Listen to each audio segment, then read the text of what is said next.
All right, everyone, how are we doing tonight? Awesome. Yo, yo, yo, yo, yo, yo. Great. Awesome. Well, I just want to say it's such a wonderful privilege to be here tonight with all of you. I started Western Mass News about 3.5 years ago. I'll let you guys do the math on how old I am. I graduated in 2020. But one of the first cities I actually covered was Holyoke. And I always say when I go out on stories, you know, Holyoke is one of those communities I'm always so honored to cover, no matter if I'm in the high schools, if I'm at the mayor's office. Everyone I speak to that's from Holyoke takes such pride in being from Holyoke. That's evident at your St. Patrick's Day parade. It really shows in your classrooms at your high school. You all take so much pride, and you all should be so honored to be here tonight. So I want you guys to give yourselves a round of applause for coming out.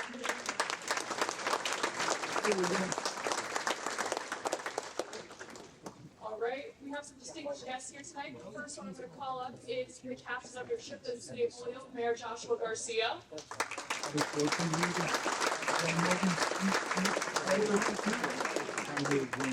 What's up, everybody? Hey, what's up, brother? What's going on? From everybody who's traveling far to be here tonight, welcome to Holyoke. Right. And if you are from Holyoke and you moved out and you're coming here tonight to celebrate, welcome home. Thank you. Shout out to Olivia, who's not from Holyoke, but she's saying the city of Holyoke name correctly, so thank you so much. Lots of homework, guys. Lots of homework. Tonight, we're going to celebrate the greats. These are folks that have been incredible sources of pride, representing our city through sports, contributing to the fabric of our city's history.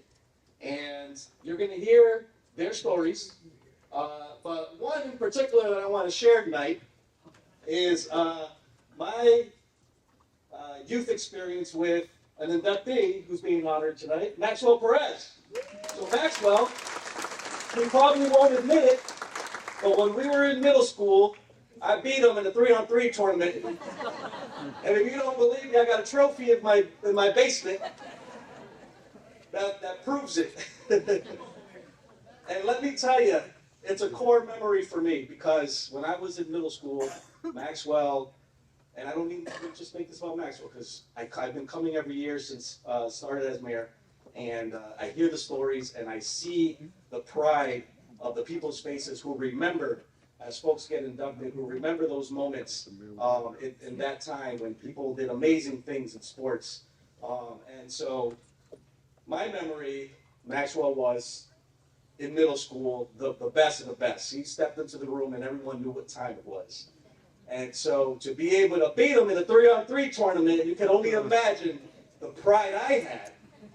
But it was great every year thereafter, seeing Maxwell grow into the game and doing what he did when we were in high school. Class of 2004, thank you very much. Congratulations, Maxwell. But that story holds true, I'm sure, for everybody else in this room that is here to celebrate an inductee tonight. And that is the source of pride in our community that is just way too great, and we need to continue to build that. We've got youth sports going on right now. We've got a lot of great volunteers trying to cultivate the next generation of athletes, the next generation of greats. And so for the folks that have been participating and people that want to contribute somehow, let's continue this pipeline and continue to support our sports here in the city so that we can continue to spread those sources of pride that each and every one of you have felt during your times when you've witnessed people do great things in athletics here in the city of Holyoke. So congratulations to all the inductees. Welcome, everybody. Thank you so much. Looking forward to celebrate with all of you.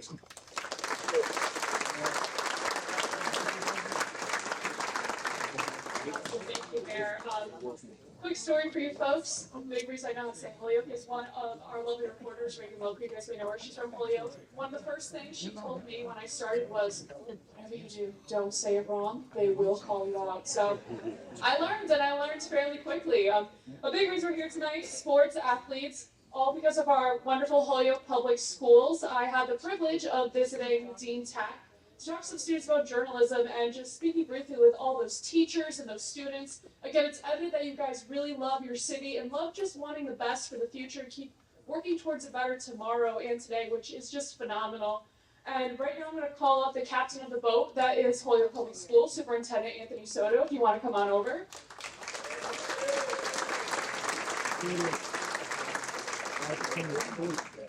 All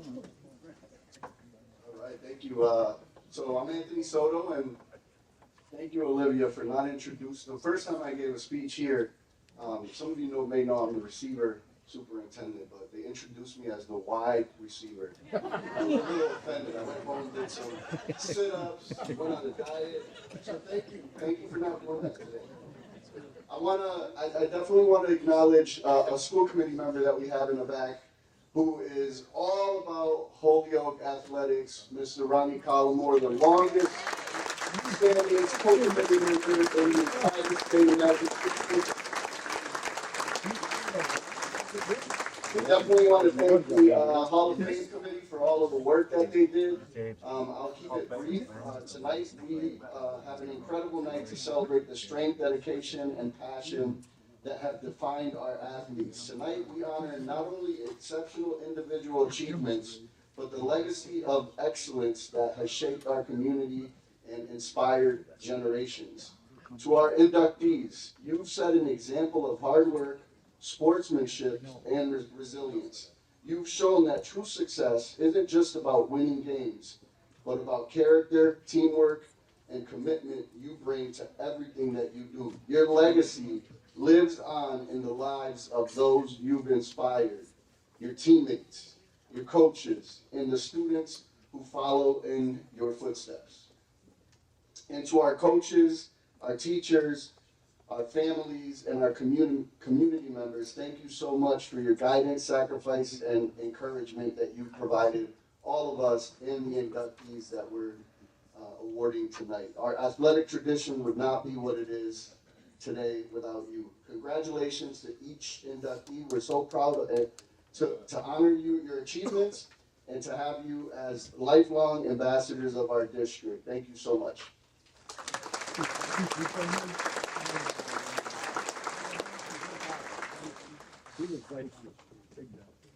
All right, awesome. Thank you, Superintendent. Next, we're going to call up State Representative Pat Duffy.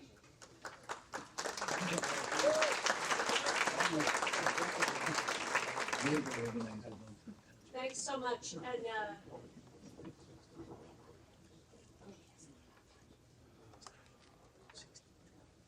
And you noticed that we had the captain of the boat, the captain of the ship, and the state rep. Yeah, great crewman.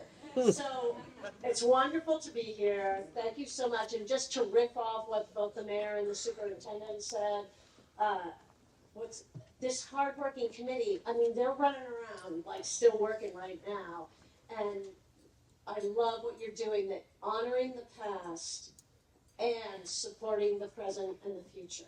So it's always great to be here. And I see my partner in the delegation, John Vilas, just walked in. Senator, why don't you come up with me?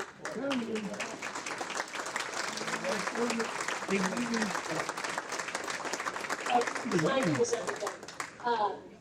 So I'm going to just read one of the proclamations. If you want to say a couple words and do the same thing. Right? Yeah. Excellent. All right. This is why we're such a great delegation. So I have proclamations from the House of Representatives for all the inductees. They're very nice, very fancy. I'm always proud to give them out.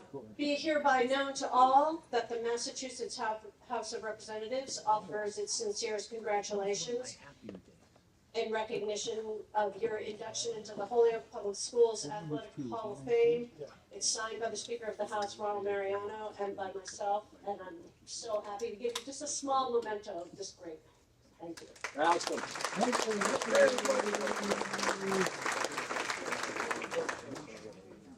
Hello, everybody. Hello. Good evening. How about that for timing? And I apologize. I feel a little bit. I was just on a haunted hayride with my 2-year-old. So to the inductees, I just think this is so very cool and so very important that we get together here and recognize. This is such a phenomenal accomplishment, an accomplishment that I unfortunately never achieved. But I just think it's so special. So to everybody here, your families, your legacy, congratulations. And it's just an honor to be a part of it. I always tell people, you don't have to look too hard in today's society, in today's world, to find all of the bad stuff, right? You just got to turn on the news for a second, and it's like, wow, this world is crazy.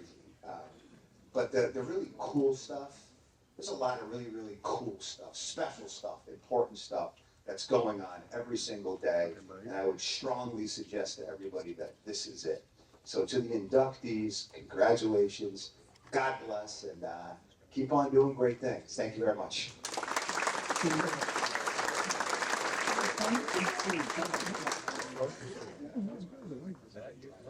Both from Massachusetts and Holyoke.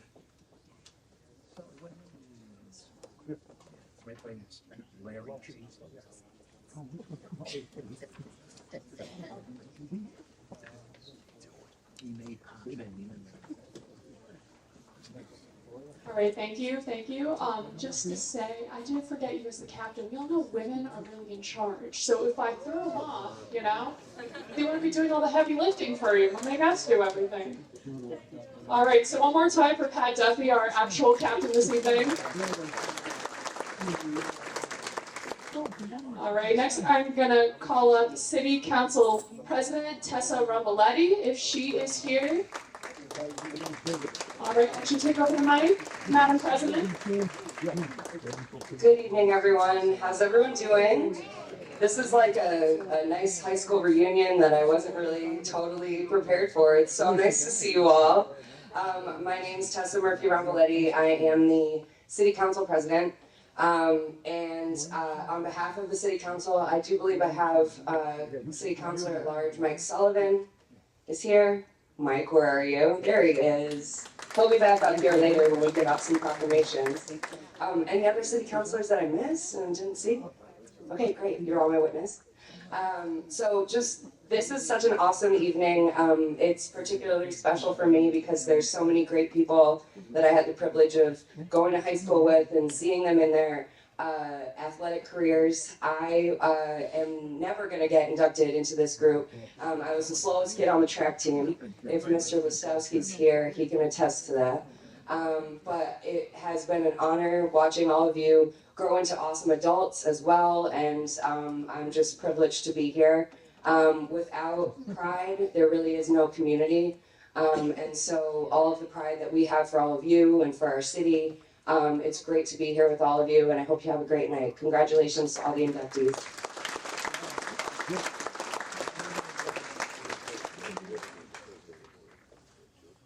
John Gillis wanted me to share that he should be inducted into the Westfield Hall of Fame for basketball. I didn't think he was going to say it.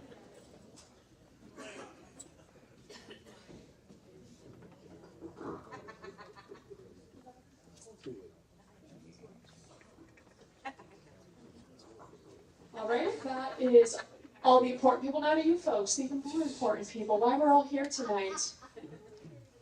All right, we're going to get started. So first, we're going to honor tonight Eileen Kane. Her husband, Bill, an inductee, is here to present or to accept this honor for her. So Bill, if you want to come up for us. And one more round of applause for Bill, who is an inductee himself already. And for those of you that don't know, Eileen is a transplant from Springfield's Hungry Hill neighborhood, and she gave her heart and soul to her adopted hometown of Holyoke. Eileen taught in Holyoke Public Schools and was hired by Hall of Famer Barbara Martino to become an assistant track and field coach, even though she wasn't a track athlete. That emphasized who she was as she stepped up, filled in, and supported all the kids of Holyoke, which is incredible. Most notable was Eileen's role supporting Bill in their pursuit of a new track and field facility, which I'm sure many of you have seen, took advantage of. Now, succumbing to pressure, the Board of Aldermen removed the antiquated cinder track at Mackenzie Field. Bill and Eileen remained diligent in reminding them of the promise, and through their continued lobbying, the state-of-the-art Bill and Eileen track at the Arthur Roberts Sports Complex was constructed. Now, let's all give a round of applause for Eileen and welcome her into the Holyoke High School Sports Hall of Fame.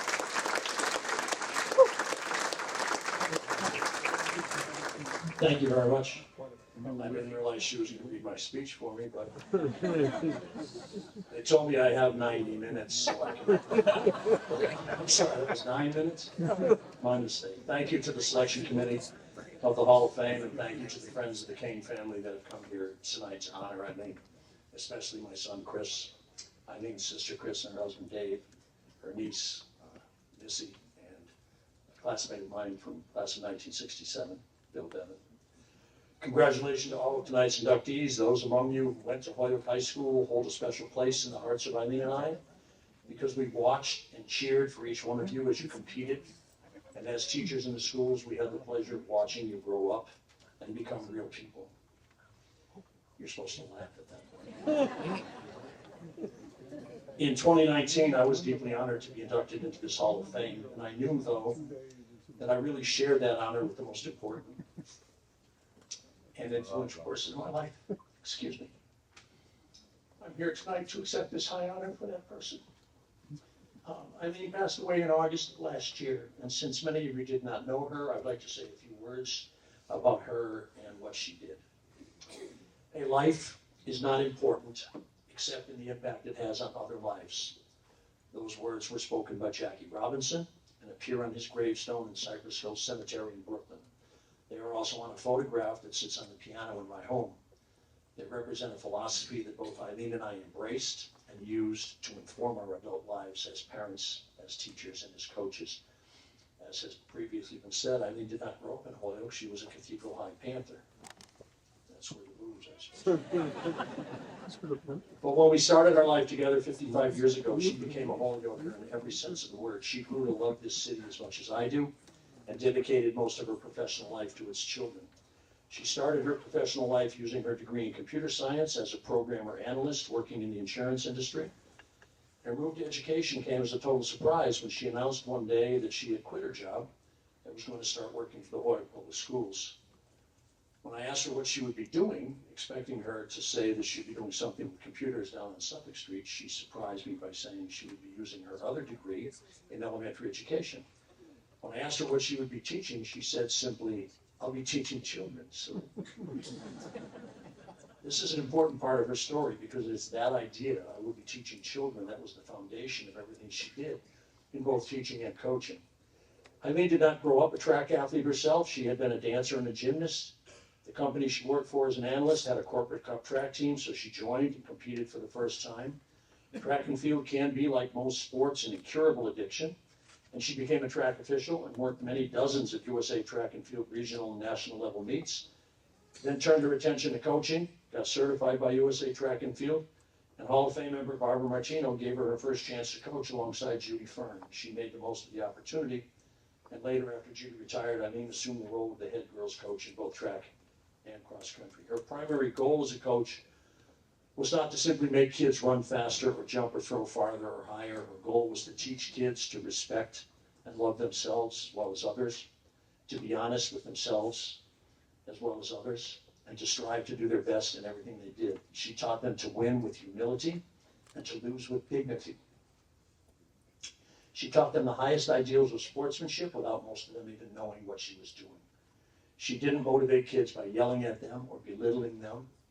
She motivated kids by convincing them that they could do anything if they put their minds to it and their hearts into it.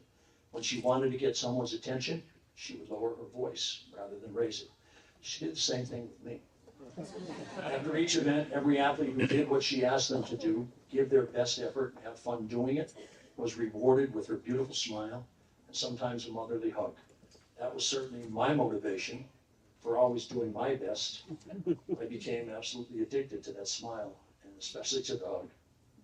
Eileen was nominated for this high honor a couple of years ago, but she refused to accept it then because of her physical condition. Life had not been fair to Eileen in the years following retirement. She was struck by a truck while walking our dog in 2010. Sustained life-threatening injuries, including 47 broken bones. Is there a biology teacher in the house who knows how many bones we have? Wait a minute, I was a biology teacher. She also severed a couple of arteries in her brain, and she was in a coma for 8 weeks. She worked hard to recover and learn to walk again. But then strokes in 2022 and 2023 and a series of seizures that followed damaged her physical appearance and her self-image so much that she just didn't want to have people remember her that way. If she were here tonight, I know she would be deeply honored, but I also know she'd be a little bit embarrassed at the attention being given to her. She had a hard time accepting the idea that she was worthy and deserving of an honor like this. Look at the real athletes and the real coaches who are in the Hall of Fame, she would say. I don't belong there, and I don't deserve that kind of honor. Eileen Lynch Kane's life was important because she had a huge impact on other lives. She does belong here, and she does deserve it. And her family and I thank the committee, and thank you for coming here tonight to recognize that. Thank you.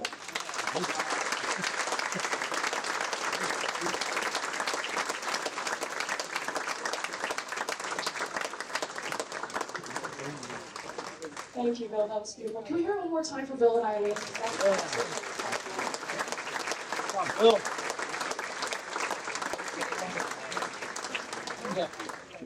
And you know, that's what's amazing about having ceremonies like this. You know, we have the opportunity not only to recognize those that have accomplished so much on the field, but those off the field and those that have supported athletics in any way they can, whether it be driving kids to practice or helping fundraise money for uniforms, because you know we've all been there.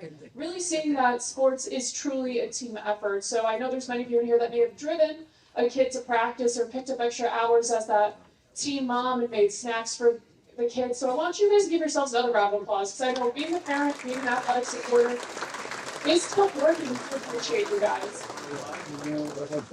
All right, next we are going to honor Marty Dunn. Marty, here.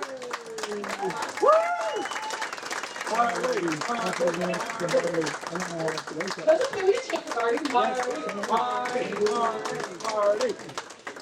All right, so for those of you that don't know, former Mayor and State Senator Martin J. Dunn and Holyoke Public School teacher and track coach Eileen Kane have been selected in recognition of their long and unselfish support of Holyoke sports programs, their efforts positively touching the lives of so many of the city's young athletes. Growing up on Beach Street, Marty attended local schools and was an outstanding athlete, graduating from Holyoke High in 1974, continuing an athletic career at Columbia University, enjoying significant playing as safety and as a part-time quarterback, and after graduating from law school, returned home and began life as a public servant. Marty had a great love of sports and was committed to doing all they could to provide for Holyoke athletes, whether it be fighting for more funding, expanding offerings by the Parks and Recreation Department, and maintaining all the athletic fields and courts. Mayor Martin Dunn's contributions to the city's sports programs enabled the city of Holyoke to continue its high level of sports success in its public school system. Now let's please warmly welcome Marty Dunn into the Holyoke High School Sports Hall.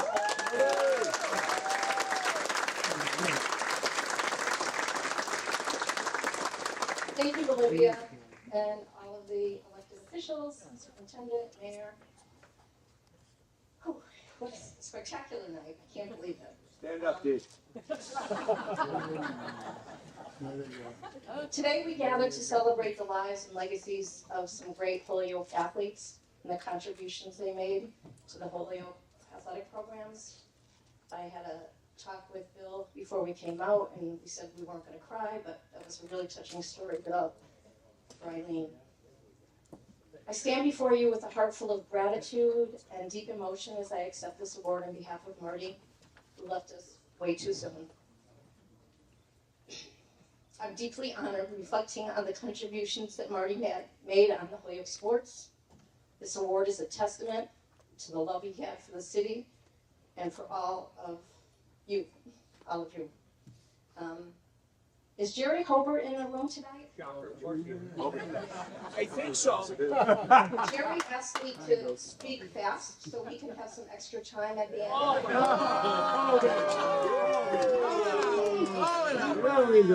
And I had this premonition from Marty today saying, he wanted you to know that you are not getting paid tonight, Jerry, for this time. Jerry and Marty were really good friends. I'm sorry, he would want me to reach out to you. That's great. I must tell you, when Quentin called me about this award, of course I was really honored, and I knew Marty would be so proud. And as a few weeks went by, and talking with his friends, we were saying, what would Marty actually say about this award? And one thing that we all agreed upon was that he would say, how come they didn't mention anything about my athletic abilities? So I thought I would share a few things about that. and thanks to Mark Manajak for giving me a little history. One of his first exposures to sports was playing for the Holyoke youth baseball and football teams. He played for Pat's Supermarket, the Knights of Columbus, and the Churchill Packers. Many of you played with him or on opposing teams or with him, I'm sure. After that, he also had some great coaches, which I hope I don't miss any of them, but there was Don Pichar, Dan Okoska, Ted Trombley. After elementary school, he went on to play CYO basketball. He had Pete Dona and Tommy Philpott. I'm not sure if they're here tonight. In high school, he was the class of 1974, where he played basketball and was the quarterback for their football team. I live in Epsilon. I will not be getting this award either. After high school, he went to Mount Hermon, where he played football. And then he went on to Columbia University, where he played rugby and played football. And one of his big claims to fame was that his coach was Bill Campbell, legendary Bill Campbell, and he was the first college team to play at Giant Stadium. After college, he came back to Holyoke, but he continued his love of sports, and he played adult baseball, football, and basketball, and then he did some coaching at the Holyoke YMCA. I would be remiss if I didn't remember his football tricks that he had, and I'm sure a lot of you in this room attended that. I'm sure it went on for over 30 years. Yeah. In closing, I want to thank the committee for this incredible award and remembering those who are no longer with us. As Bill said, it means so much to us and to our families and friends. I've enjoyed every minute of it. Thank you so much. Marty would be so proud. Hail Holyoke High School.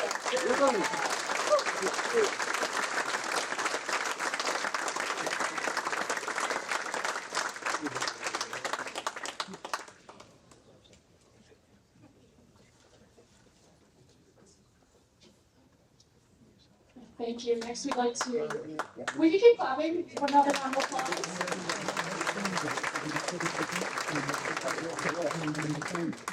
Next, we're going to recognize Coach Claude Morin. This award is being accepted on his behalf by Vic Swergo and his daughters Nora and Heidi. If they'd like to come forward.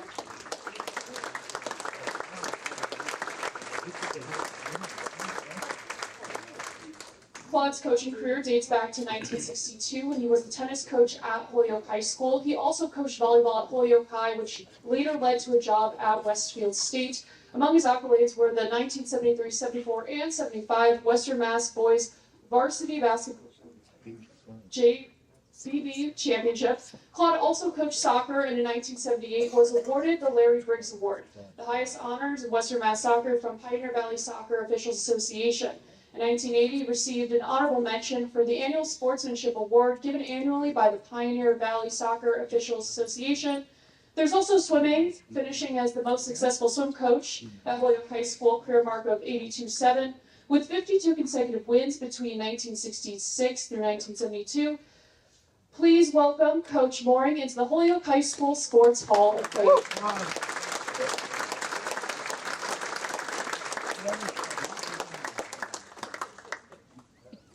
First of all, congratulations to all the new inductees and past inductees who are here tonight. What a great group of athletes and coaches being inducted tonight. I am honored to be asked to accept the award for Coach Claude Morin. His responsibility to whatever sport he coached was an amazing display of dedication and loyalty. The success he brought to Holyoke athletics was, without a doubt, an outstanding feat. Numerous championships, including Western Mass, state, and New England titles, are clear proof of his outstanding coaching abilities. Coach Morin was also dedicated to his athletes. To many of us, he became our mentor, teacher, and a friend throughout our lives. Though his most successful coaching was in swimming, His true passion was for the game of soccer. I was able to sit next to him as we watched the 2004 Holyoke boys soccer team win the Western Mass title. A feat he was never able to attain, but was overwhelmed at the outgoing success of the program he was involved in for so many years. Again, I am honored to accept the award on Coach Morin's behalf and forever grateful for Claude being an influential part of my life. And I would also like to thank the committee for their inducting him and asking me to accept the award, and along with his daughters too. Thank you so much. Yeah.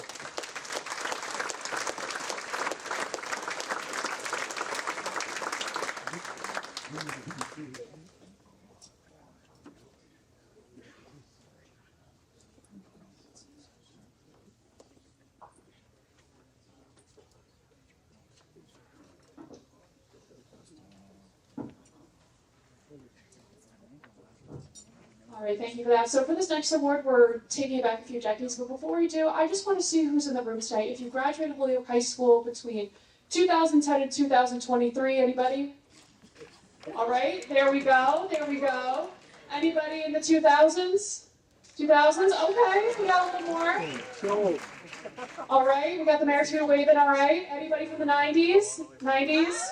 All right, okay. 80s? 80s, okay. The 70s? No. The 70s, rock energy, I like it, I like it. What about the 60s? Anybody in the 60s? Okay, all right. And what about the 50s? Anybody in the, all right, the 50s, ladies and gentlemen, the 50s. Should I keep going? The 40s? 40s? Okay, we'll stop there.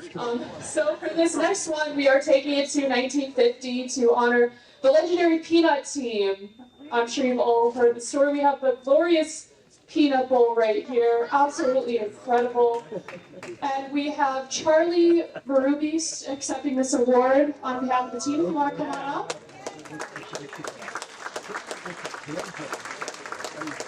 Absolutely incredible that you're here with us tonight. For those of you that are familiar, it's one of the most successful high school football teams in all of Western Mass, which is amazing. The 1950 Holyoke High football team finished the regular season undefeated at 8-1, and we're all 8-1-1, and it's all thanks to Charlie. Thank you so much, Charlie. And their other accomplishments, a AA conference champion. They tied the Thanksgiving rival game with Chicopee 7-7. And their team was invited to play in the 5th annual Peanut Bowl in Columbus, Georgia. Holyoke did lose 1914, but they were 4 Western Mass first team selections per the transcript telegram. They scored 344 points in 10 games.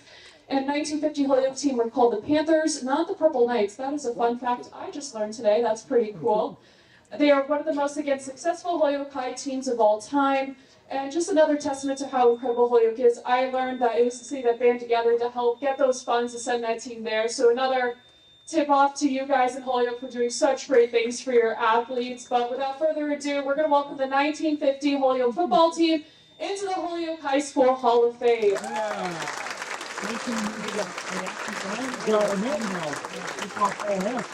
Thank you, Lydia. I'd like to thank the Holyoke Athletic Hall of Fame Committee for this opportunity to speak on behalf of my dad and Mark. My family members are here, help support my dad, and also very honored to speak on behalf. If my family could raise their hands. As I said, I'm honored to speak on behalf of the 1950 Holyoke High School Peanut Bowl team. When my dad, nearly 92, was notified of dishonor, he was concerned he might have trouble presenting the speech himself due to issues with hearing aids and such. So instead, we met at his kitchen table. I set my iPhone to record and asked him to express whatever he wanted to share. After transcribing the conversation and making some small edits, here are his words. The Peanut Bowl was played January 1st, 1951. Well, it was a great experience for a young person. We were from age 15, the youngest I guess, and I was one of the oldest at 18. It was exciting. You have to remember that back then, I was the quarterback, so when we had a huddle to kick, we had to form and stay in a certain position. The first thing I said at the first game against Agawam was off to the peanut bowl. I said that every single game we had that year. Apparently, that gave some inspiration. It was very disappointing that we didn't go undefeated as we tied in the last game against Chicopee High, which I believe was at the time the highest attended high school game in that era at McKenzie Field, about 12,000 people. I had an opportunity to tackle the guy that scored the last extra point for Chicopee, and he was a little guy too. I had him straight on, but he pushed me back and got the point, and we ended tied 7-7. We looked forward to hearing about the Peanut Bowl, but apparently it took a while for the invitation to come in from the people down south. Although we had hoped throughout the season to reach the Peanut Bowl, it was never expected. The invitation was officially received by the end of November, early December, and they had to determine how to send the whole team, 40, 50 people, maybe more. They had to raise enough money for the transportation and make arrangements with Fort Benning down in Georgia to house us in their dorms. I look back and think how great that was at the time for the people of Holyoke to raise the money necessary. I think to actually know about it for only a month, they were able to raise the money to go and make all arrangements. Back in 1950, if it was $40,000, that would be about $500,000 today. My first job after returning from the service was as a bake teller, earning $50 a week in the mid-1950s. If that was the average wage back then, probably less than 1950, it shows the level of generosity shown to raise such an amount. I've always thought how great it was that the citizens of Holyoke supported us, and perhaps the entire local area, as we got help from many that enjoyed football. Fort Benning was an Army airborne base where they trained parachutists. We traveled by Pullman train to Washington, then from Washington to Georgia. When we stopped in Washington, we met our representatives and congressmen. The base down there was interesting, as well as the game. It wasn't like football games today that are packed. I don't know, I think they had more than 12,000, but if they did, it wasn't much more. The game was interesting. Don Graff, our star, unfortunately got intentionally injured. I say intentionally because he was hurt when someone on their team came over and kicked him. He was already injured on the sideline. They kicked him for some reason, probably because he was our star player. Their player was kicked out, and Don was out for a good part of the game. When he came back in, he was not the same. Today, Kansas City's quarterback reminds me a little bit about our team, as we did some things that were different. It was a fun year, by and large, with ups and downs and disappointments, but we always came out on top. Once again, I thought sending a group of 40, 50, maybe 60 people in the spur of the moment, when you don't have slush funds and things of that sort, was rather remarkable. I hope the people of Holyoke today look back with pride on that. I sure do. Of course, I also want everyone to remember the great football coach we had, Archie Roberts. Just to show how good a football coach and father he was, you can look at the success of his son, Archie. His son, I believe when I played as a senior, was in 8th or 9th grade. When he got into high school, he was all Western Mass, went to college, played for the Cleveland Browns professionally, and then became a world-renowned cardiac doctor in Cleveland. Archie was a great coach and a great father, as was my father, George Berube, and I was lucky to have them. I tried to keep track of how many from the team we still have with us, but I'm not sure. Overall, I am very honored to have been part of the team and grateful you have chosen to remember our efforts that year. Thank you.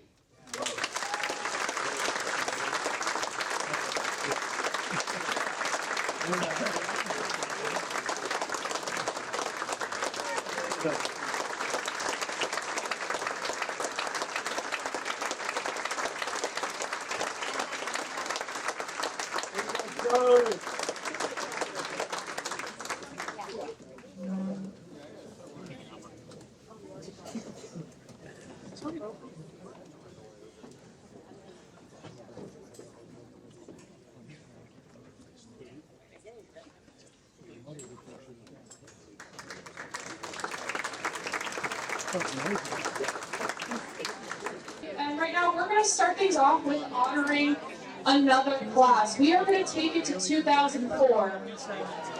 All right, 2004. All right, we have accepting the class, Jono Smirko. You want to come up? All right.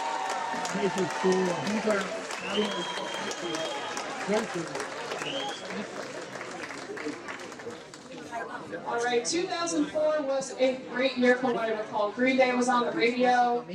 Six Flags, it was like $35 to get in. And the Holyoke boys soccer team knew they were destined for greatness. The Purple Knights did not disappoint either. They created their own legacy as they hosted the school's first undefeated season with a 16-02 record and won the school's first Western Mass Division I boys soccer championship since 1952, when Holyoke shared the Western Mass title after they tied Springfield Classical in the finals. In the Western Mass tournament, the Knights beat Westfield 3-1 in quarterfinals, champion 1-0 in the semifinals, before a match against the top-seeded and defending state champion Ludlow in double overtime. Ludlow had won 27 titles up to that time, and it was the first time since 1981 that someone other than Ludlow or Cathedral had won that championship. Ludlow. Yeah, you can move, that's okay. If you guys want to let a collective move, that's okay. Ludlow. All right, Holyoke lost to Algonquin 1-0 in the state semifinal to finish 19-1-2 on that year, but legacy had already been cemented. Members of that team include Dave Zeha, Corey Bradley, Sean Stevenson, Rob Levold, and Pat Morton. All right. Like banner tape. Corey Bradley was named All New England and All States.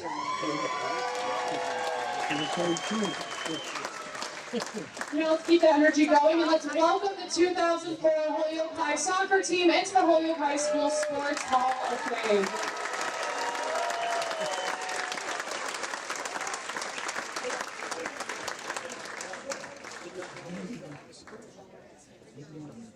Well, first off, thank you to the Hall of Fame committee for recognizing our team and inducting us into the Hall of Fame. It's a great honor to be alongside these great athletes and teams of Holyoke. First and foremost, we want to thank our family, friends, and people of Holyoke who showed up to support us throughout the years. Thank you to all the coaches we've had in our lives that took the time, effort, and dedication to help us improve our skills as individuals and as well as having the patience with us to, or at least to put up with us, especially those coaches who had to put up with Rob Lubold. For those of you who know Rob, he would come to city most importantly, we want to thank our parents who always believed in us and sacrificed their time and brought us to all our practices and games throughout the years. We couldn't have accomplished as much as we did without you. Our team had a true bond. We were made up of extremely talented individuals and all knew our roles on that championship team. Many of us had played together since a very young age, from in-town leagues to travel teams to premier leagues. Most, if not all of us, hung out as well off the fields. We were the definition of a team that had chemistry. We knew we had a special team when we made the playoffs for the first time in 2003, which ended a 40-year drought of Holyoke boys soccer not making the playoffs. While we lost in the first round, we knew we were a young team and we had several returners for the next year. The following year, I remember at one of the very first practices, Mr. LaJoy showed up to the very first practice and interviewed us captains. His very first question was, "How do you think you'll do this year?" Before I even had a chance to respond, my co-captain Pat Morton, without hesitation, said, "We really shouldn't lose." I remember nudging him and telling him we probably shouldn't say that, but he just shrugged it off because he knew we had that much confidence in us. That statement was in the back of my head for the rest of the season, but it ended up becoming true because we didn't lose a game all year.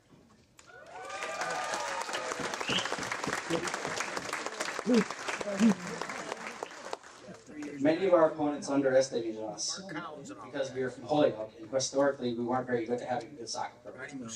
This included Ludlow, who we beat in the Western Mass Final 1-0. I remember them calling us just a bunch of quote-unquote thugs from Holyoke, which motivated us even more. Even one of our Spanish teachers, who happened to be from Ludlow, and we'll go unnamed, told us we were outmatched.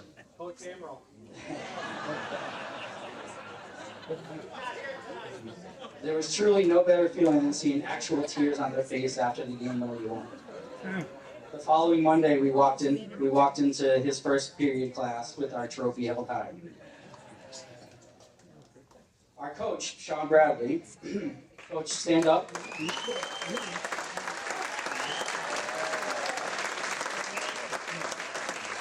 Thanks, coach. He had a very unconventional coaching style. From what I remember, we didn't spend much time doing drills. He knew we were all naturally talented and had complete faith in our abilities. He just let us play and knew we improved off each other. In fact, most of our practices we spent scrimmaging against each other and played a game called World Cup. So for those of you who have ever played soccer before, know what World Cup is. Coach seemed to know how to keep our spirits high, which resulted in us continuing to win. There were some days after a game, he gave us the option of either practicing or going to Ronnie's.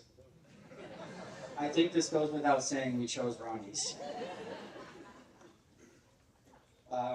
We'd like to say that was a big part of our winning team.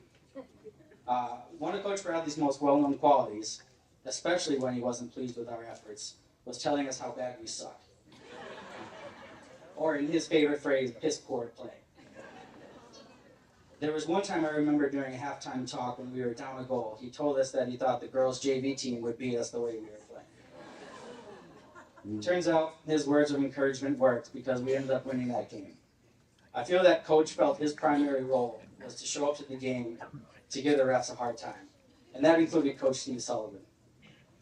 Many of you know Steve Sullivan as being very mild-tempered, but when these two were on the sideline together, he was a different person. He was known to get tossed off the sideline from a game or two that year.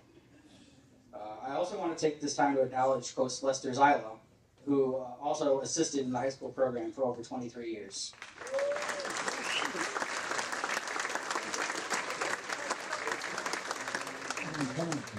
At this point, I want to recognize everyone on our team that year, starting with our seniors. Co-captains Pat Morton, who am I standing up? Danny D.K. Kozik.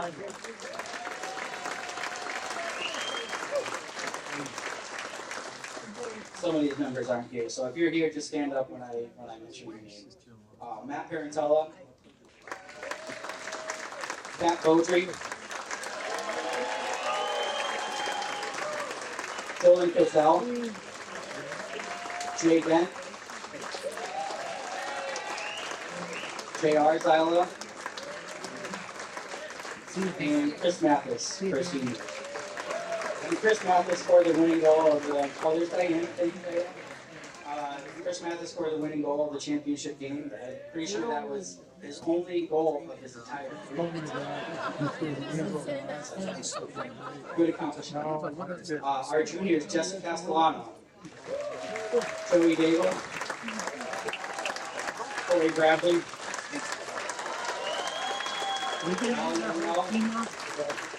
Chad Gone, Andre Godbow. Quick story about Andre in the championship game. Chris Mathis's cleats actually fell apart in the warm-ups, and Andre graciously and selflessly gave him his cleats, and he scored the winning goal. So technically, Andre had his cleats. Our sophomores, Sean Stevenson, Val Leupold, and Dave J.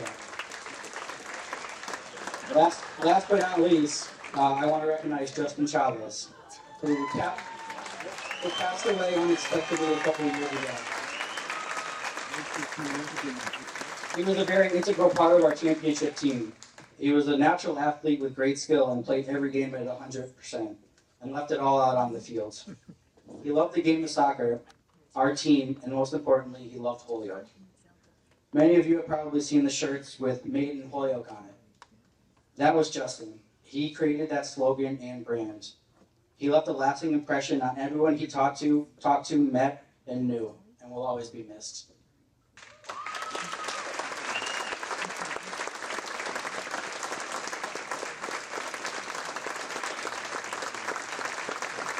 Thank you, Sharon. Vice Chair for the chapter, guys. Here we go, come on, give it up. Give it up. Here we go. Whoa. That's a stretch down. Again, we just want to say thank you again to the committee and congratulations to all the other athletes and teams that this year's class. Great job.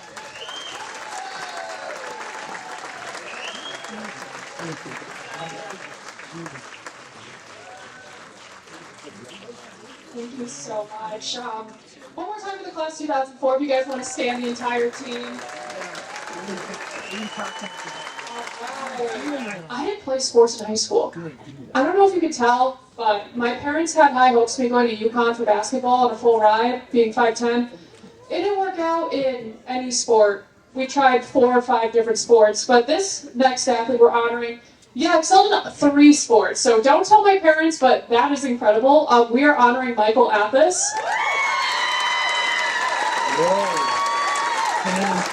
Michael, if you want to come forward.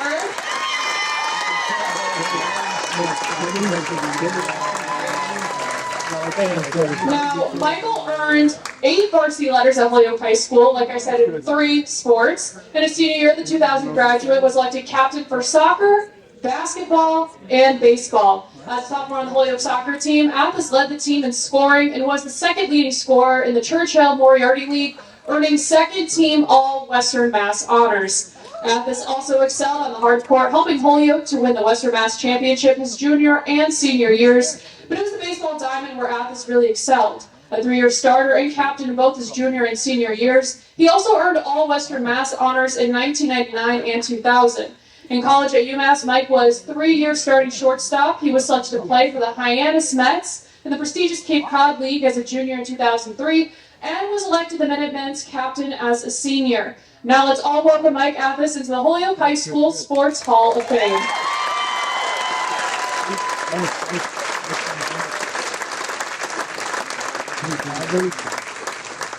Good evening, everyone. Thank you. I want to give a huge thank you to the Hall of Fame committee for this incredible honor. Being inducted into the Holyoke Athletic Hall of Fame alongside so many talented athletes tonight is truly humbling. To my fellow inductees, congrats. I want to extend a heartfelt thank you to my family who traveled home to show their support once again. Mom, Dad, my sisters Katie and Kristen, my brother Jamie, and my wife and kids for being here tonight, as well as all my friends and extended family. Thank you. To all my coaches from the youth leagues through high school and beyond, thank you for your hard work, dedication, and the belief you showed in me. If you're here tonight and you coached me, I'd like you to stand so I can thank you.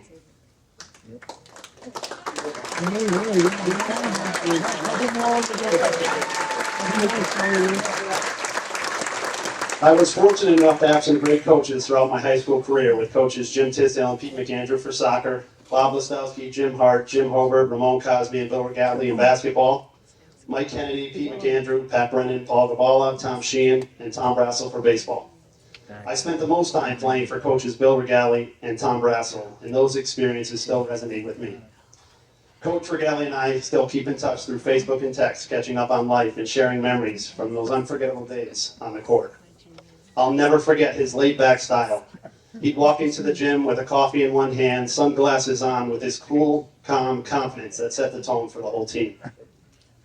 His relaxed approach gave us room to breathe and let us play our own way, which allowed us to be creative and find our rhythm on the court. Of course, he knew when to get serious too. Every now and then, we'd see the clipboard slam down if he needed to make a point. But even then, he kept the game fun, showed us how to enjoy it without losing focus. That mentality stuck with me, shaping not just how I played back then, but how I approach challenges even now. As for Coach Brassel, well, some may say I spend a little too much time with him now, seeing he's my father-in-law. Back in high school, he was more than just a coach. He was a mentor who taught me invaluable lessons about hard work and dedication to the game of baseball. Coach Brassel showed me the importance of being punctual, respecting the game, and having fun while still competing at the highest level. He pushed me to be as competitive as I could, but he always kept things light, knowing when to add a little humor to ease the pressure. His commitment to preparation set an example for all of us. Looking back, I realized how much of the influence shaped my own approach to both sports and life. It's incredible to have that relationship come full circle as a part of the family. My all-time favorite coach will always be my dad. We spent many hours at the field together, day after day. His dedication never wavering. He used to roll out 2 metal trash cans at Crozier Field as a makeshift L screen so we could practice, showing that nothing would stop him from helping us get better. He was there as one of my biggest supporters. For my mom, I'm sure those practice sessions were a gift too. A couple hours of peace and quiet while we were at the field. These were some of the best times where it was just us, the field, and the game. Growing up, I was lucky to be a part of a family where we all strived to be our best. There were 4 of us, and whether it was sports, video games, or friendly competitions, everything we did together was a challenge. My sisters Katie, Kristen, and my brother Jamie and I supported each other along the way. Athletics run deep in my family, both the Grimolis and the Athases. My uncles Chuck, Ted, Gary, and Mark were all incredible athletes, and each of them passed down their knowledge and support. My grandfathers Athas and Grimoli alongside my dad were key figures within the Holyoke sports and the community. I was also driven by my brother, who I've always looked up to. Watching him play and compete lit a fire in me. I wanted to be just like him, not just in skill, but in the way he carried himself on the field. His intensity and passion inspired me, setting a standard, and I chased it. I always wanted to match his level. Holyoke's athletic tradition and pride are something special. I remember attending many baseball games and running after every foul ball or playing pickle with friends. I went to every boys' basketball game as a kid because my dad worked the clock and still does. I used to get yelled at by my older sister Katie because I'd always find a way to sit in the middle of the senior section near where she was sitting with her friends. I dreamed of one day wearing the purple and white and playing for the same crowds I watched growing up. Like many of us who watched athletes before them, I'll never forget moments watching Larry Gilbert, J.J. King, Eddie Davis, Raul Diaz, the Cavallo brothers, Wilfredo Cabrera, Ramon Cosme, and Rob Sisson, to name a few. I still remember where I was sitting at the Civic Center when Rob hit that turnaround jumper in the Western Mass Finals to beat Central, and I'm sure you do too. Matt Caballa wants you to know that he assisted on that play. Those memories were a part of what fueled me. In high school, my dedication and hard work in every sport were keys to my success, and I enjoyed playing soccer as it was a great way to build friendships and compete. I played for Coach Tisdale and McAndrew, and our group of friends made those fall seasons a lot of fun. Baseball and basketball were always my 2 favorite. Freshman year, I was a part of a successful team under Coach Lesowski and Coach Kennedy. My sophomore season, I played JV for Coach Hart, who has remained one of my mentors throughout my life and my coaching career. That year, I got the call up to varsity towards the end of the season. I remember sitting on the bench, anxiously waiting to go in. Bodies went flying after a rebound on the far side, and a Holyoke player stayed down. I remember Coach telling me, "Mike." So I jumped up, ripped my warm-up off, and I went over to check in. He turns to me and says, "Go help your brother off the floor." I eventually got in later, but I'll never let him forget that. I was also fortunate enough to get a call up during my sophomore year to take over for a struggling shortstop with the name Athas. Struggling in a sense that he took a foul ball off the nose and he was out for a bit. I stepped in and played for him, and then upon his return, I played the field and he hit until he was cleared. "Coach, you should have let me hit." During my junior year, our basketball team won the Western Mass title, beating Central at the Mullins Center. I averaged about 6 to 8 points per game, taking charges, playing defense, always finding ways to help our team win. We lost a holy name in the state semis, going up against a 7'7" center who went on to play at UNC and Holy Cross. Our baseball team had an average season that year after losing many seniors from a 1998 Western Mass finalist team and our top pitcher to prep school. Senior year was full of many memorable moments. We had a decent soccer season, but nothing topped the winter in the spring. We finished 17-3 and went on to beat Chicopee and then Cathedral in the Western Mass Finals. I remember having one of the best basketball games of my high school career, and most of that came from the defensive side, holding Cathedral's top scorer and Lehovich winner to 9 points. I love reminding people that 4 of their starters went on to play at Springfield, Cincinnati, Brown, and LaSalle. Our baseball team was very successful. We won some close games and finished the season with 17 wins. We beat Pittsfield in extra innings in Western Mass quarters. On the road, this was one of the highlights of the season for me. I hit a game-winning home run on an 0-2 pitch over our bus in right center, but we eventually fell to Cathedral in Western Mass. The high school memories I made with my teammates and coaches have had a lasting impact on my life. Playing alongside my childhood friends, sharing those intense moments on the field and in the locker room created a bond that's still strong today. Coming off a successful high school career, I faced some challenges during my first year at UConn. I appeared in just 2 games as a pinch hitter at the College of Charleston and a pinch runner at BC. It was a tough year, but with the support of my family, I kept going. I transferred to UMass to play for Coach Stone, who told me he already had a shortstop, but would give me every opportunity.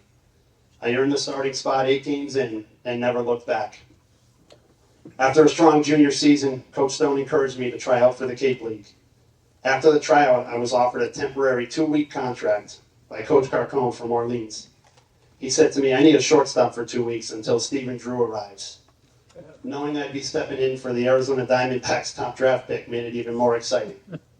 Although I didn't stay in Orleans for the entire summer, success in those short 2 weeks led to a full-time roster spot in Hernandez, which I played alongside many former guys who went on to play at the next level. After UMass, I played independent ball in Kentucky for Mike Easler, the hitman, who played for both the Yankees and the Red Sox. He could teach you anything you ever want to know about hitting. Looking back, I know that all my coaches laid the groundwork for my success. Now it's come full circle as I coach and I guide my own children, giving them as much opportunity and support as I received.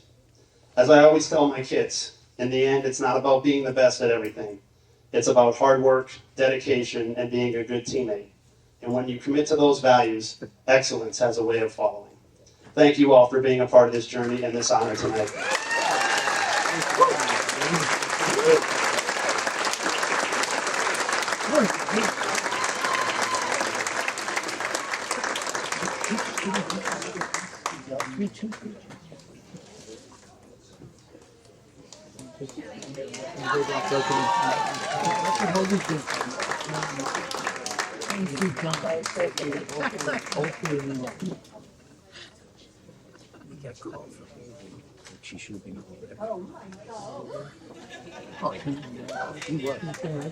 All right, moving on. Next, we are going to honor Nate Hernandez. Nate, if you want to step forward.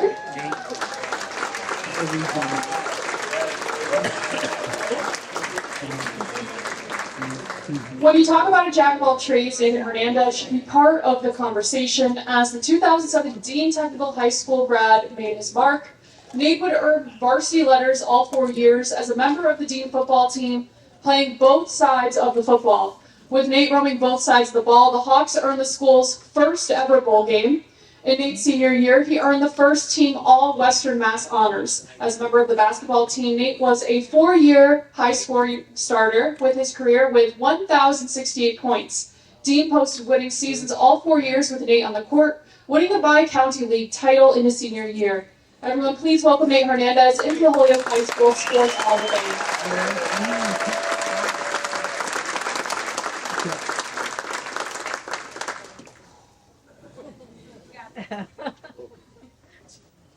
Feel better because I ate now, so. Now my apologies to my wife and my kids because the time preparing this speech, I apologize, man. Crazy. Cindy, you've been my partner since high school, my rock, amazing mother to our children. Your support has kept me grounded through every challenge, and honestly, I don't know how you put up with me all these years.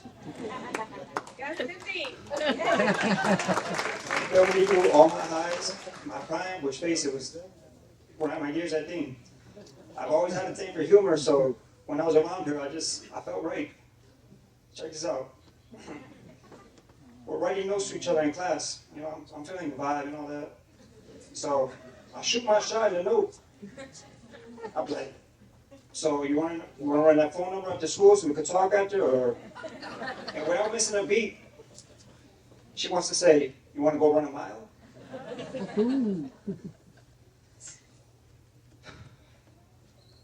It was only a matter of time.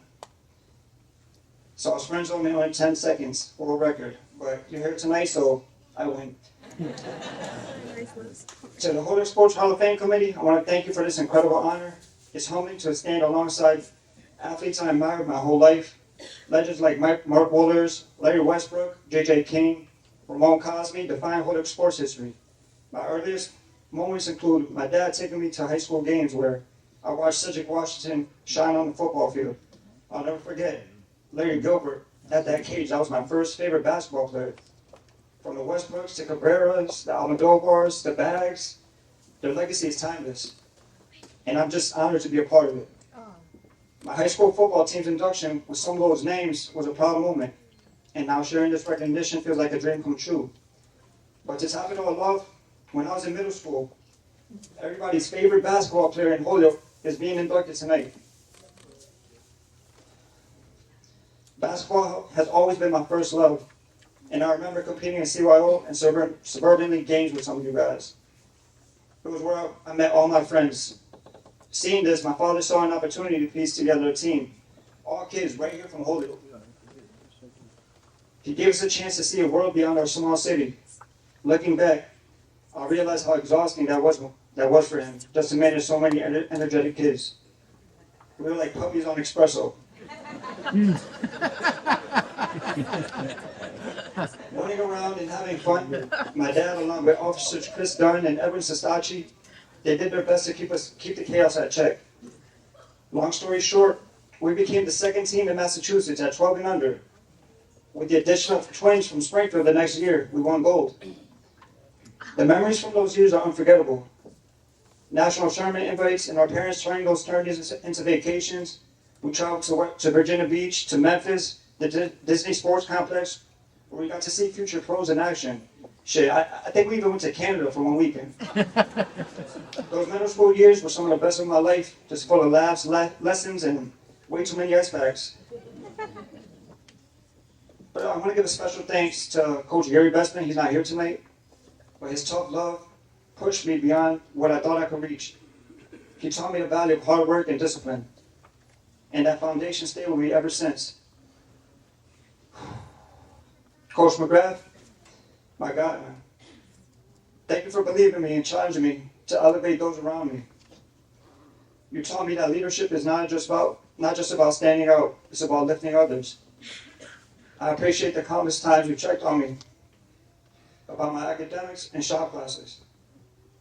I now work in middle school, and I see how difficult it could be to guide students in the right path. You, sir, you're a real one.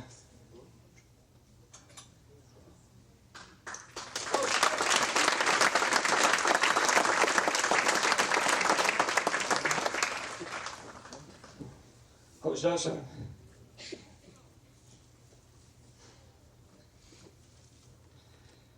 Playing for Coach Johnson, it was an experience I truly cherish.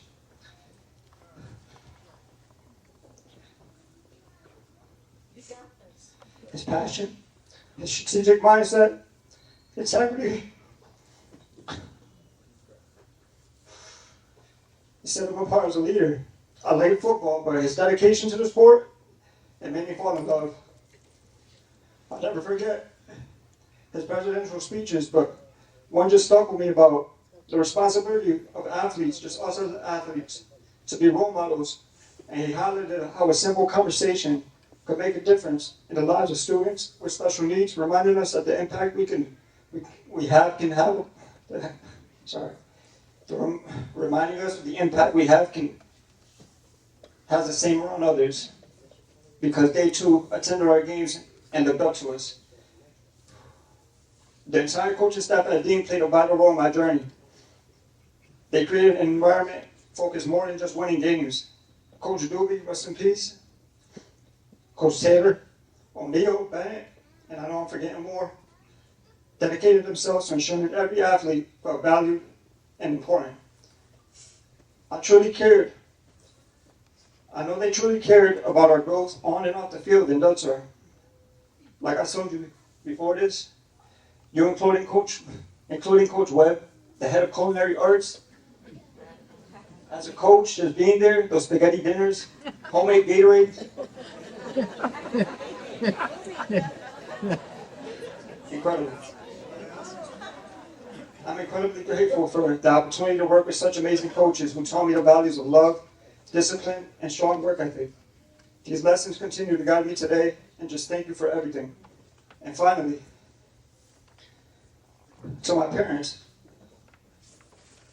Dad, having you here tonight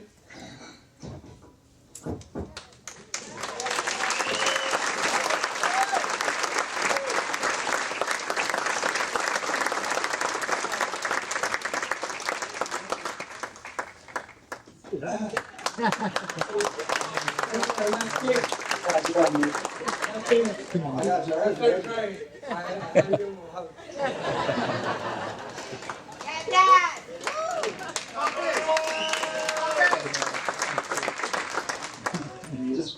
having you means everything to me, man. As a kid, I just didn't see how challenging it was for you to raise me and my brother. Just life can get the best of us, the best of everyone. But you and my mom did your best to keep us off the streets, providing us with other outlets. You sheltered us as much as you could, so we didn't have to face the harsh realities of the world too soon. Thank you for sticking together for as long as you did, just knowing that it made sense. You provided so much to me with love and a safe home. I want to thank my mother for supporting me, even when I wanted to be outside just playing all day with my friends. But Pops, you're really the reason for me being here, the reason I love sports. You taught me how to love, how to accept everybody. You could give me advice on everything, except cooking. How to say that. Despite growing up without a father, you changed the narrative by staying in my life and Urban's life. You introduced me to sports, and you kept me in line. I can count on you to be there faster than I can burn toast. Cindy. I heard countless stories about your boxing career, where you fought fiercely, but outside the ring, you're just the humblest person I know. Remembering in my teens how you sparred with every kid on the block, just 6 or 7 in a row, right after getting home from work. I was convinced you had superpowers. You shared your wisdom with me daily, with us daily. You coached many players that I looked up to, many here tonight. You are a neighborhood peacemaker, somehow keeping the chaos at bay, while making it look easy. You touched so many lives, and I'm grateful for every moment. The Hernandez name lives on in Holyoke. My deepest gratitude to all you, and thanks for this incredible honor. Let's continue to uplift each other and inspire the next generation of student athletes.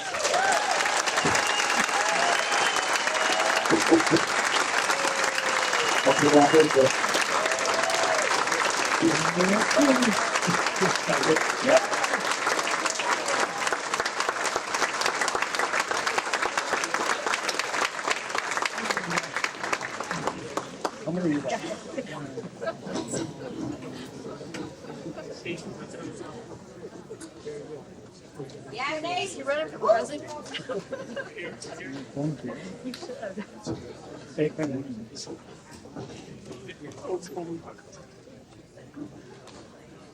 Let's hear it one more time for that moving, inspirational speech. Thank you so much for sharing that with us.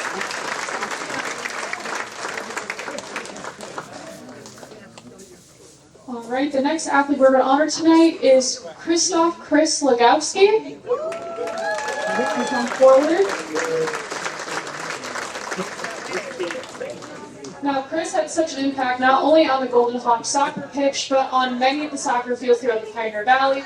He left a legacy that will never be matched. After playing soccer on the first division junior team growing up in Poland, Chris emigrated to Holyoke and began his education at Dean Technical High School, where he helped to lead Dean to the first tournament of any kind under the Dean Tech banner in 1989, where Chris earned the coach's all-league team in the Briggs division.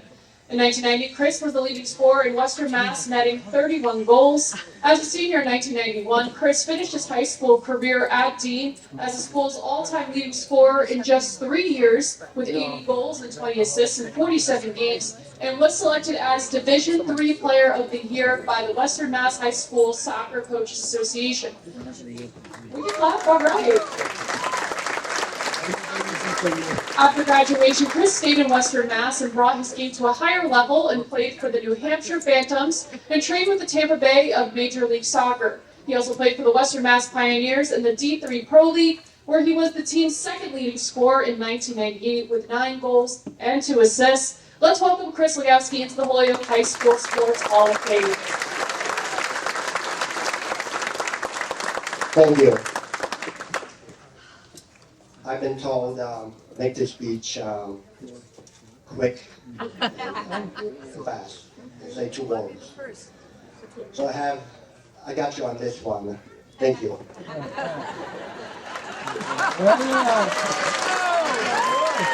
More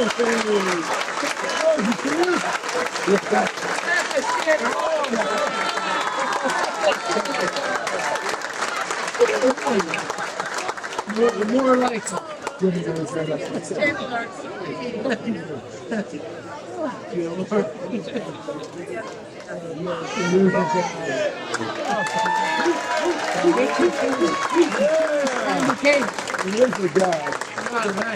All right, if we're only getting 2 words, can we get like another minute of applause for him? All right, here we go. All right, thank you so much. Next, we are inducting Kate McKenna. Kate, if you want to come forward.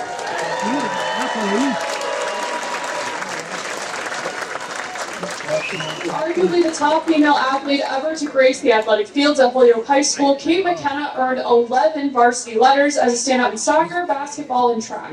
Kate led her teams to several postseason tournaments and was the top scorer for the Knights on the soccer pitch, the hardwood court, and the track.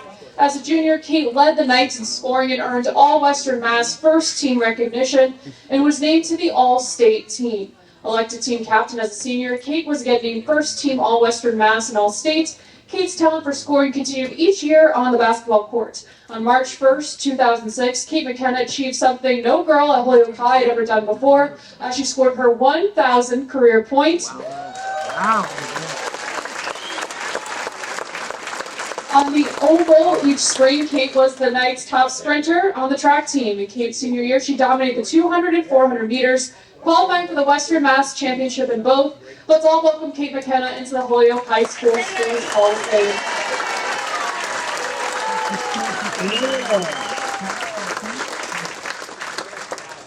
I was also told to keep this short, so I have 4 words. Thank you very much.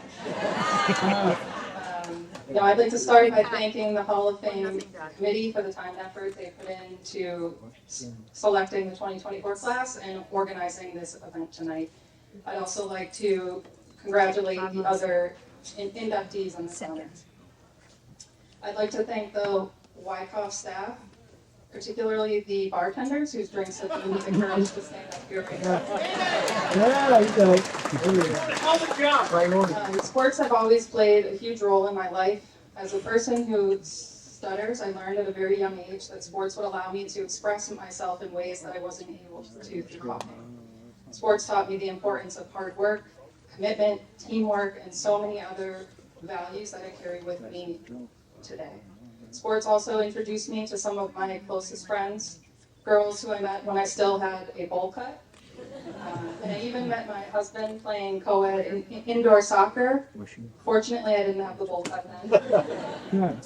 From the 4th grade through college, my AOL screen name was KM Sports 13, so you could say I made sports my whole personality. When I think back to high school, which feels like a lifetime ago, I'm proud to have had the opportunity to represent Holyoke High academically and athletically, and I'm grateful to have met so many wonderful people, teammates, parents, coaches, teachers, all of whom contributed so positively to my experience. To my coaches, my club soccer coach, Tim Murphy, my high school soccer coach, Kevin Roberts, affectionately known as Big Dog, my AAU basketball coach, Fran Smith, my high school basketball coach, Tom Brassel, and my track coaches, Bill and Eileen Kane, and Bob Legowski. Thank you all for helping to shape me into the player I was then and the person I am now. To my teammates,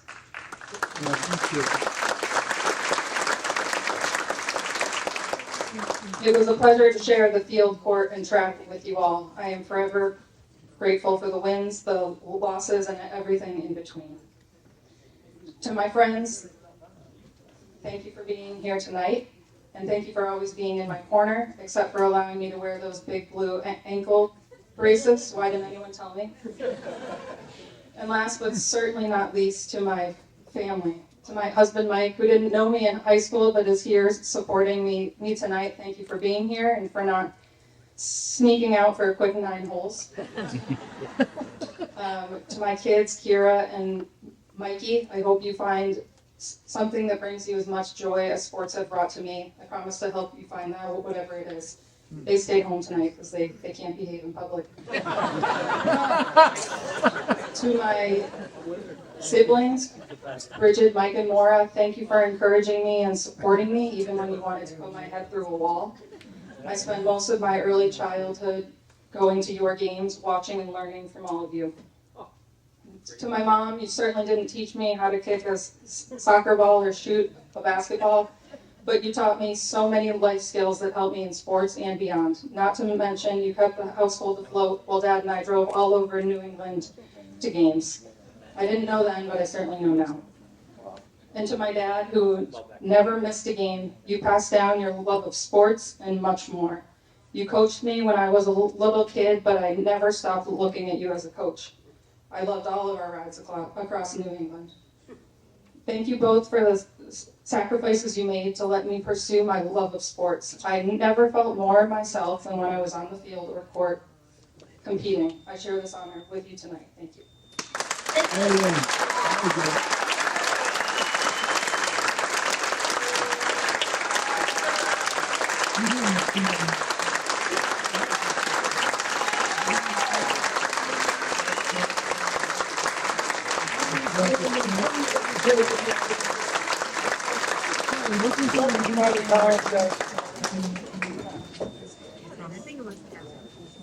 Thank you. Next, we're going to induct Maxwell Perez. Max, if you want to approach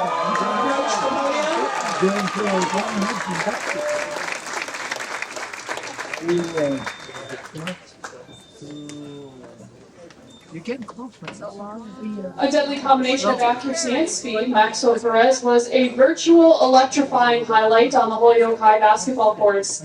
As a first-year member of the basketball team, Max helped Holyoke successfully defend its Western Mass crown and played in the Massachusetts State Tournament semifinal game against St. John's Prep. Holyoke's bid for a state title fell short in that contest 60-55. A two-time member of the All-Western Mass teams, Max was named one of the Super 7 players to watch by the Springfield Republican to begin his senior year. His personal highlight came on January 28, 2003, when he joined the Purple Knights 1,000-point club. Hey! Max earned all Western Mass first-team honors. After leaving Holyoke, Max enjoyed a successful career at LaSalle College, where he was twice recognized as the North Atlantic Conference All-NAC Second-Team All-Star and was named the 2005 Brandeis University Men's Basketball Tip-Off Tournament MVP. Now let's put our hands together and welcome Max Perez into the Holyoke High School Sports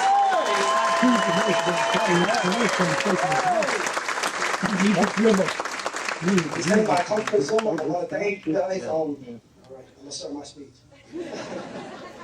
Thank you to the committee for organizing such a wonderful event. Congratulations to my fellow inductees. Instead of focusing on myself, I would like to express my gratitude to those who have had a significant impact on my life. I want to start by expressing my love and appreciation to my mother. Thanks for always being there and showering me with love. You always stay strong regardless of the circumstances. Honestly, you're the best mom a son can ever ask for. Hey! My family, dad, grandparents, siblings, aunts, uncles, cousins, and everyone else. Thank you for the love and support you showed me throughout the years. Love you guys. I know my best friend, my little brother, Rich Perez, would love to be here, but he's going through a tough battle right now. So I wore this ribbon close to my heart to represent that he's with me, spirit. Yeah.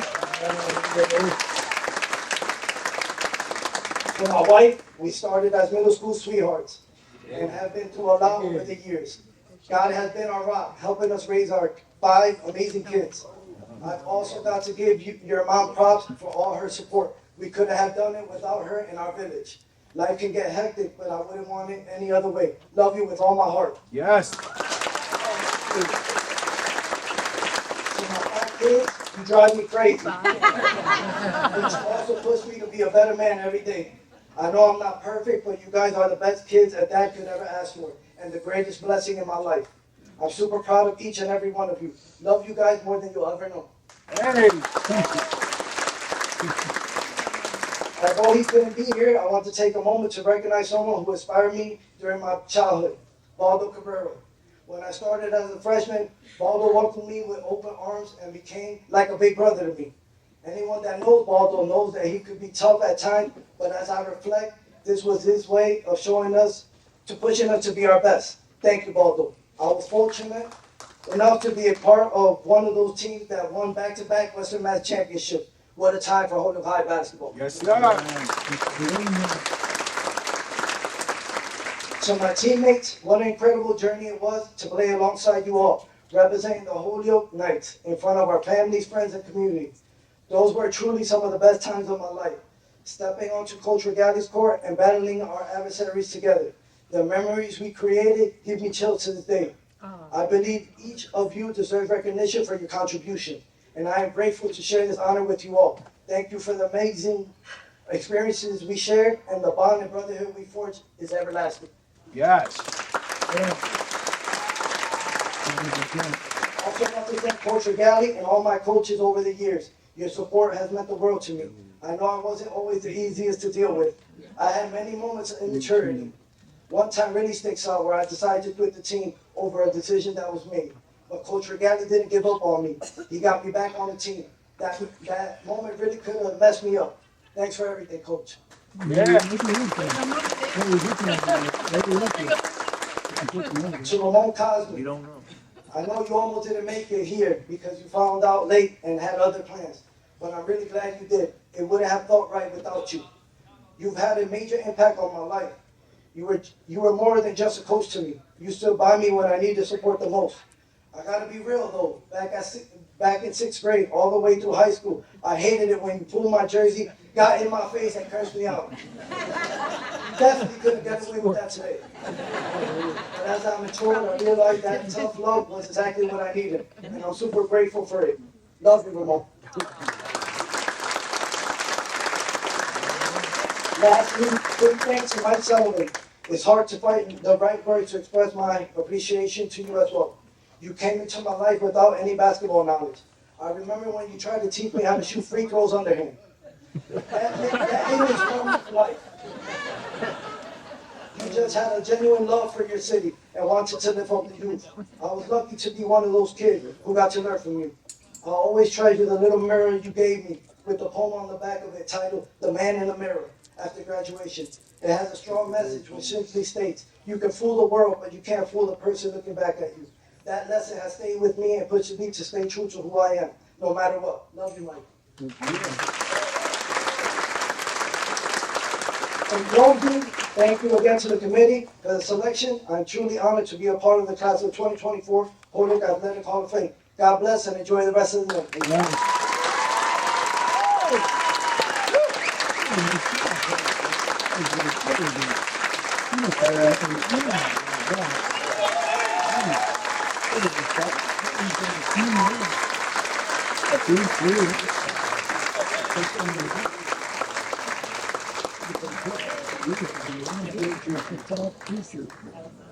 Alright guys, how we doing? We still got energy? Are we all still awake? I know it's kind of late. Alright. Next we're gonna honor Selena Yates Moore. Accepting on her behalf is Courtney Longhorn. Courtney, if you wanna come up.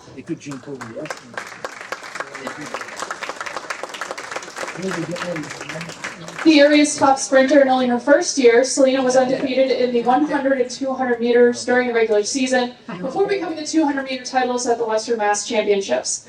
Along the way, she broke the school's record in the 100, the 200, and the long jump and received all Western Mass first team honors. The following year, she retained her crown in the 200 meters at the Western Mass Championships at the state meet, finishing third in the New England meet, and a fifth place to earn first team all-state honors. Listed as a preseason Super 7 players to watch by the Springfield Republican, Selena would again win the Western Mass 200 meters, placed second at the state meet, before adding the New England 200 meter crown, garnering another all-Western Mass first team selection.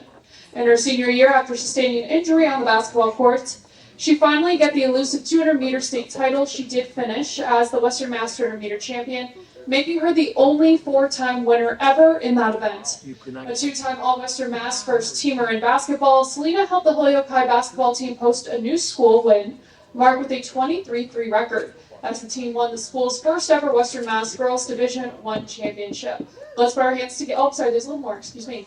With Yates opting for the hard court instead of the small oval to each winter, The Holyoke girls basketball team would win back-to-back Valley League championships in 2011 and 2012.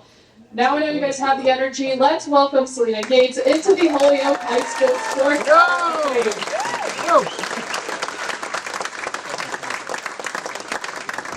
Fame. Still running.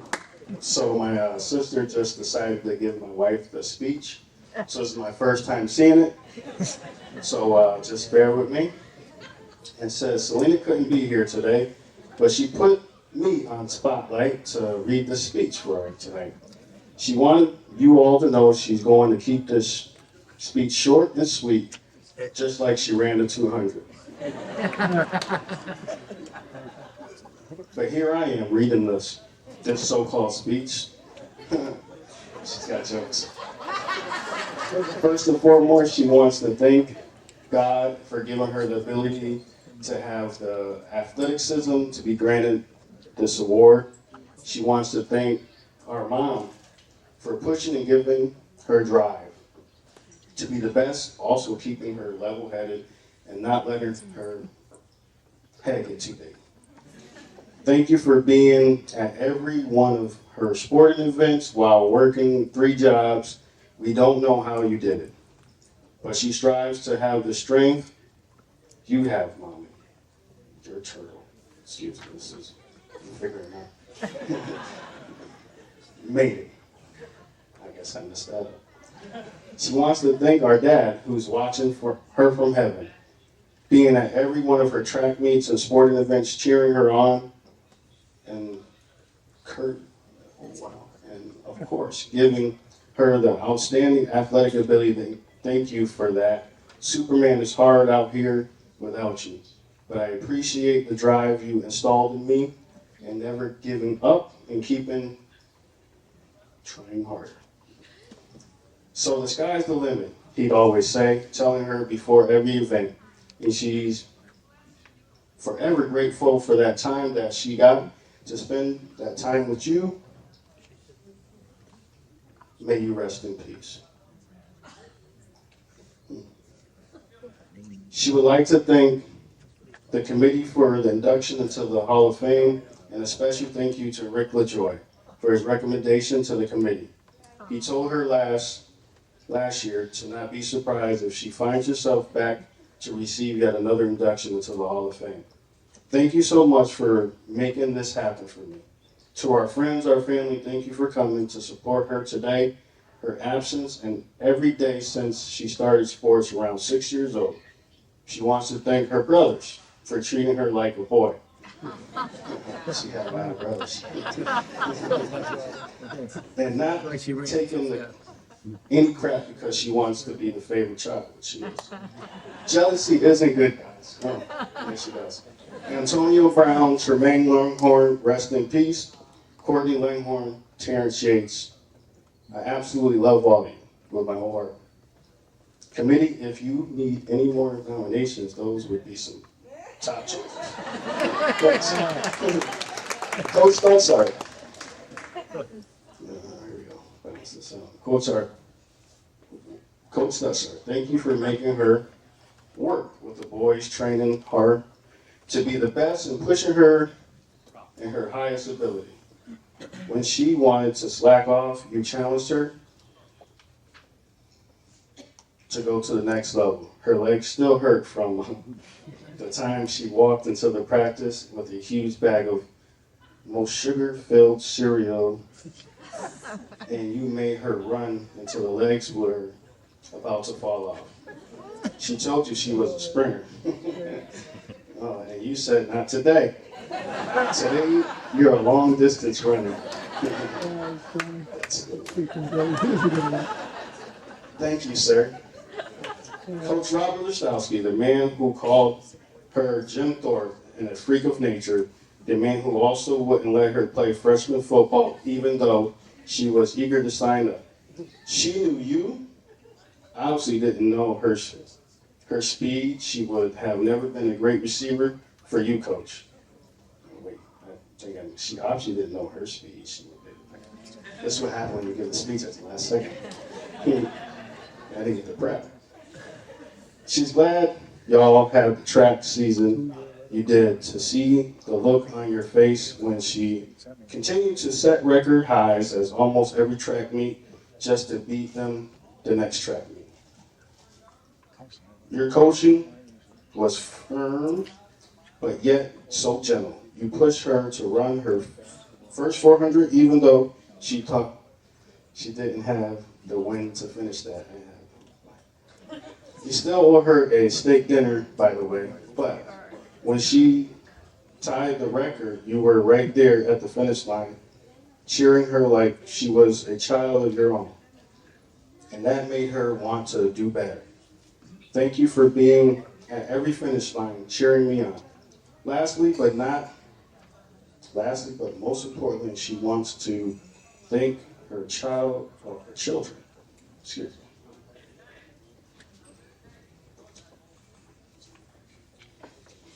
The end is near. Freddie Jr., Kendrick, and Kendall for holding her to every standard and lesson that each one of you have taught her to be a great mom, a great friend. To you four, I think I skipped a name. Zion. Go Courtney! Almost there.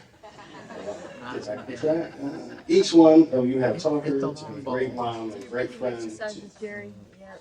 To you four, thank you for all of the love and support you've shown my little sister. Oh, this is for everybody. So, thank you guys all for showing the love and support you have shown my little sister throughout the years. Please keep her in your thoughts and prayers. Thank you. I guess I was supposed to say something extra about this. She said this was one of her most precious accomplishments on the track, was winning the 4-time Western Mass, and also thank you, Mr. Kemp, for making this for her. And this is a precious thing.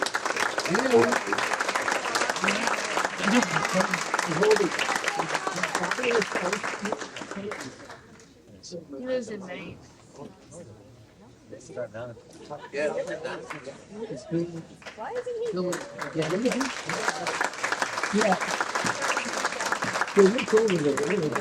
Right, I believe we are at the last recognition for the night.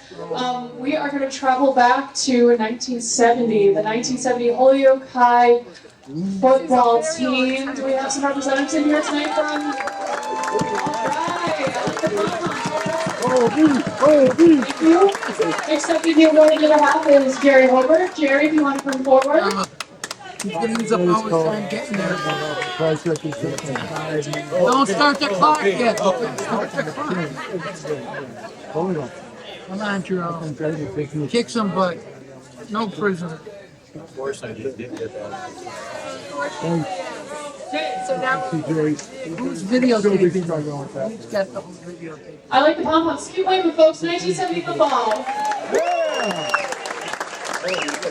I just told you guys with the cheerleaders from 1970. I like it. Do we have any other reps from Holyoke 1970s? Anybody else that listen to make some noise? All right, thank you. So the 1970 Purple Knights posted a perfect 9-0 season that ended with a dominating 46 Turkey Day contest against the undefeated 2-time defending champion Chicopee to win the AA Conference Championship.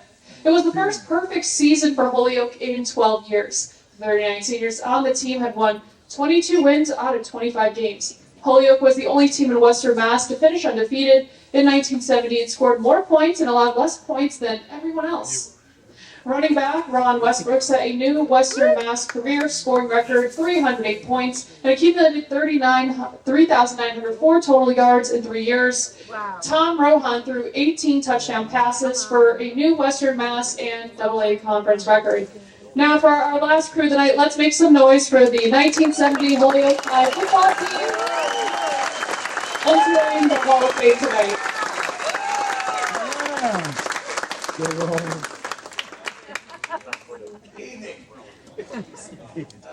First of all, it really is an honor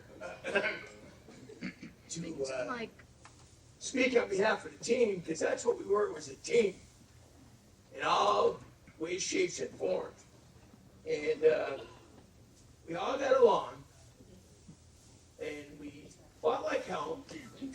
My two good friends beat me up every day, giving us going bush boy. But we had fun, and our best games were in practice, because we had the best offense and the best defense in all of Western Mass. So the games were like a walk in the park. Not really. I mean, it was really unbelievable. Plus, we had two big leaders, Ronnie and T. And you haven't been in a huddle till you've been in a huddle with Tom Rowan. Huh, Sully and Franny, you guys? And Mark? Yeah. He was, that guy was electric. He still is.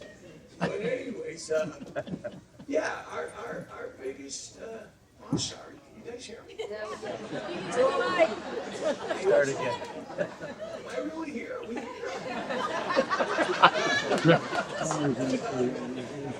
Yeah, I mean, we, every day it was like. Close to that mic. How's that? Better. Every day was like a battle. And, I mean, really, fights. But then we leave it there. And we go up to Res and have a few. And laughed at the games. Yeah. Anyways, but it really, seriously, it really is an honor to speak on behalf of the team. And we just, everybody showed up. John Gilligan said it was the only time we ever had to give a calm down speech, not a pep talk. Because our season actually started the Thanksgiving before when we got screwed over in Chicopee. And I'll take that to my grave. And, plus, the X factor was Tom Rowan came back from Deerfield. And Sully came back from sabbatical. And we just had a lot of fun, and went at it every day real hard. And just, it was really, it was yeah, I know I keep like a broken record. It was a lot of fun. That's what it was. If you like to hit, you get hit. You were gonna get hit, so you better hit back. And we're unconventional, and we just it was just something. Again, you haven't been in a huddle or along a line of scrimmage until you. And even the guys at UMass said the same thing when he went to UMass. Bobby Bigner, where's Danny? Danny Shushuk, who came in with the players at Bigner. Here.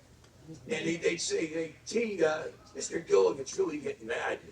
You got to run these plays high, he'll be all right. Ronnie, go deep, or Danny, go deep. And he just went away to free safety when he just threw the other way. It wasn't rocket science. And he threw 18 touchdowns. And it was, we almost got a couple penalties for unsportsmanlike conduct because we were all laughing half the time. And we go to the line of scrimmage, and he'd be talking to the middle linebackers and say, "What's up, Lupi?" And it was just, but we went at it. The guys at defense, Franny Dwyer, Grizzly, Butch Boy, Mark Pfizer, Dave Williamson. I mean, them guys, they weren't backing down an inch. We weren't backing down an inch. And so, but it was great. No animosity was over. It's over. That's it. So I just, again, just wanted to share that with you. Oh, and I got this. This. No. It's less than 5 minutes. I said it'd be done in less than 5 minutes. The state rep at the time was Jim O'Leary. A couple of days after that Thanksgiving Day, the following week, I walked him from school, and I come in on crutches. I blow my leg out. But anyways, My mother goes, hey, there's a letter on the kitchen table from Jim O'Leary. Speed, we called him, that was his nickname. And so I open it up, and then I just found it the other night. I haven't seen it in like, I'm not going to read it, I'm just going to tell you what it said. And it basically says that for 3 hours on Thanksgiving morning of 1970, our team gave the city of Holyoke a break from the Vietnam War, the growing racial strife, the crumbling inner cities, and the rising crime, which is sad, but and it's all right here. I can't believe I found it.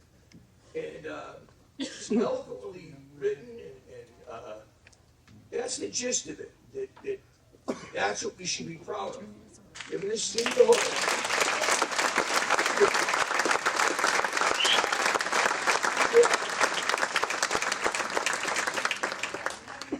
We gave the city of Holyoke a 3-hour break, you know, so yeah, we had fun, and I'm wrong, I think through 4 touchdowns, I think. Yeah, pretty sure it was 4. And by the way, folks, if we had had him the year before with Jennings and Bart and all them guys, it wouldn't even have been enclosed over at Zot Park. But the fixing's in there, we all know that. So it's good about the I want to first thank person you all here. very much.